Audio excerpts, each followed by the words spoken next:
வணக்கம். சிவன் சொத்து குலநாசம் அப்படின்னு சொல்கிறாங்க இல்லையா, அதுக்கு என்ன அர்த்தம்னு பார்க்கலாமா? அதாவது பொதுவாக சிவன் கோயிலோட சொத்து மட்டும் இல்லைங்க, எந்த கோவிலோட சொத்தை எடுத்தாலும் நம்ம குலநாசமாகும். நம்ம நினச்சிருக்கோம் கோவில் சொத்தெல்லாம் வாங்கி பிள்ளைகளுக்கு சேர்த்து வச்சுட்டு போவோம், பிள்ளைங்க சந்தோஷமாக கண்டிப்பாக வாழாது. அதனால் எந்த கோயிலோட சொத்து நம்ம எடுக்கக்கூடாது. இந்த சிவன் சொத்து குலநாசங்கிறதுக்கு அர்த்தம் என்ன தெரியுமாங்க? நம்ம அனைத்து விதமான ஆசைகளெல்லாம் அடக்கி பந்த பாசங்களெல்லாம் அறுத்து நம்மளை முழுமையாக இறைவனுக்கு ஒப்படைக்கிறோம் இல்லையா, அந்த மாதிரி சித்தர்கள் பல வித்தைகளை படித்து வச்சுருந்தாங்க.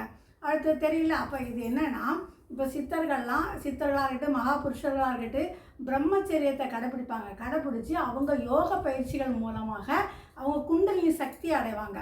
அதாவது இது என்ன விஷயம் தெரியுமாங்க? ஒரு ஆண் மகன் தன்னுடைய சுத்தலத்தை அடக்கி பூமியில் விழாமல் அதை என்ன செய்வாங்கன்னா, உச்சந்தலையில் ஏற்றி அவங்க உள் நாக்கில் அவங்க எடுத்துருவாங்களாம். அப்போ அது கீழே விழாத அளவுக்கு பார்க்கலாம். அப்படிப்பட்டவங்க தான் என்ன செய்யுங்க, அஷ்டமா சித்தி அடைகிறாங்க. இவங்களுக்கு தான் குலம் நாசமாகும். அப்போ அவங்க அவ்வளோமே இறைவனுக்கு அர்ப்பணிச்சிட்டாங்க பார்த்தீங்களா? அதுதான் சிவன் சொத்து குலநாசம்னு சொன்னாங்க. ஆனால் நம்ம நினச்சிருக்கோம் சிவன் கோயிலேருந்து எதாவது எடுத்துகிட்டு வந்தால் தான் குலநாசம். இல்லை, இந்த மாதிரி இருக்கக்கூடியவங்க தான் அஷ்டமா சித்தி அடையாங்க. அப்போ சித்தி அடையக்கூடியவங்க தான் சித்தர்கள். சரிங்களா? அப்போ இதில் உங்களுக்கு புரியுதா? அதாவது நம்ம முழுமையாக முற்றும் துறந்து உச்சி முதல் பாதம் வரை அடக்கி அதை ஞானத்தை பெறுவாங்க பார்த்தீங்களா? அவங்க தான் மோட்ச நிலையை அடைகிறாங்க. மோட்ச நிலையும் போது அவங்களோட உடல் அழிஞ்சாலும் அந்த ஆன்மா பல நூறு ஆண்டுகளாக இருக்கும். நம்ம நிறைய பார்த்துருக்கோம் பார்த்தீங்களா?